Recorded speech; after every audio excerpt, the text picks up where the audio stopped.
নমস্কার বন্ধুরা, বঙ্গমায়ের রান্নাঘর ইউটিউব চ্যানেলে আপনাদের সকলকে স্বাগত জানাই।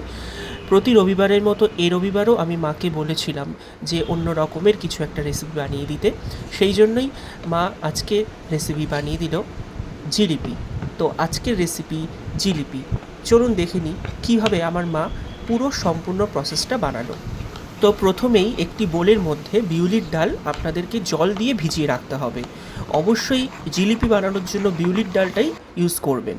এরপরেই কিছুটা পরিমাণ ময়দা অ্যাড করে ভালোভাবে নাড়তে থাকবেন। দেখবেন এই রকম করে নাড়তে নাড়তে এটা কিন্তু মিক্সড হয়ে যাবে। আপনারা চাইলে এখানে কিন্তু মিক্সার গ্রাইন্ডারেরও ইউজ করতে পারেন, তবে বেশি পাতলা করলে কিন্তু হবে না। পরিমাণটা আপনাদেরকে মনে রাখতে হবে এবং ঢাকা দিয়ে রাখতে হবে।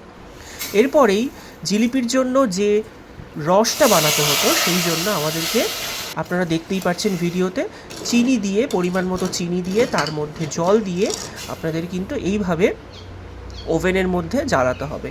এখানে সামান্য পরিমাণ ফুড কালার অ্যাড করা হচ্ছে জাস্ট কালারের জন্য। তো আপনারা এটা অ্যাড করতেও পারেন, নাও করতে পারেন।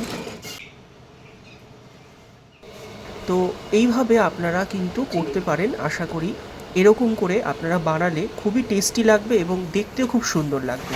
তো দেখতেই পাচ্ছেন এটা একদম সুন্দর কালারের চলে এসেছে, যেহেতু এর মধ্যে ফুড কালারও ইউজ করা ছিল সামান্য পরিমাণ, অবভিয়াসলি পারমিটেড ফুড কালার। তো এর মধ্যে কিছুটা সামান্য পরিমাণ লেবুর রস কিন্তু অ্যাড করে দেওয়া হলো। এরপরে আপনারা এরপরেই আমরা যে ব্যাটারটা আগে বানানো ছিল তার ভিতর থেকে একটু একটু করে ব্যাটার নিয়ে একটা কড়াইয়ের মধ্যে তেল দিয়ে কিন্তু এইভাবে আপনারা যে কোনো পাত্র ইউজ করতে পারেন কিংবা কাপড় ইউজ করতে পারেন, একটা ছোট্ট ছিদ্র করে কিন্তু তার মধ্যে পুরটা ঢুকিয়ে এইভাবে কিন্তু আপনারা কড়াইয়ের মধ্যে দিয়ে দিতে পারেন। আর দেখতেই পাচ্ছেন একদম অরিজিনালি কীভাবে জিলিপি বানানো হচ্ছে। তো প্রথম একটু সমস্যা হতে পারে, কিন্তু আশা করি আপনারা খুব ভালো বানাবেন। আর অবশ্যই দেখতে পাচ্ছেন যখন ভাজা হয়ে গেল সেই ভাজা জিলিপিগুলোকে এর মধ্যে, অর্থাৎ এই যে রসটা ছিল তার মধ্যে কিন্তু অ্যাড করে দেওয়া হচ্ছে। আপনারা ভিডিওতে দেখতেই পাচ্ছেন। আর বঙ্গমায়ের রান্নাঘর ইউটিউব চ্যানেলকে আপনারা অবশ্যই সাবস্ক্রাইব করবেন এরকম নতুন নতুন ভিডিও দেখার জন্য।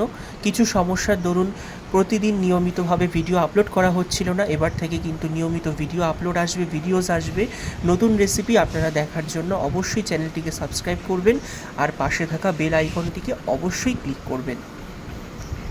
আপনাদের সকলকে বঙ্গমায়ের রান্নাঘর ইউটিউব চ্যানেলের পক্ষ থেকে আরও একবার ধন্যবাদ।